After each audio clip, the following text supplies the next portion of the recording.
શુક્ર ખરાબ હોય તો પૈસા અને પ્રેમ ભૂલી જાઓ.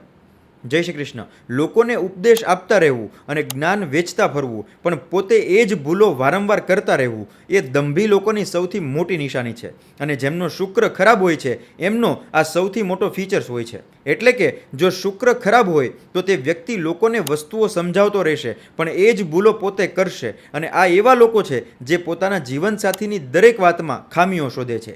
આ એ જ લોકો છે જેને દુનિયાની બધી જ ભૂલો પોતાના પાર્ટનર કે પોતાના જીવનસાથીમાં જ દેખાય છે. જો તમને લાગે છે કે તમારા શુક્ર ખરાબ છે તો તે ભવિષ્યમાં તમારા જીવનમાં નાણાકીય રીતે મોટી સમસ્યા લાવશે. તો તેના ઉપાય માટે જો તમારું સ્વાસ્થ્ય સારું રહેતું હોય તો દહીંમાં સાકર ભેળવીને દરરોજ સેવન કરો.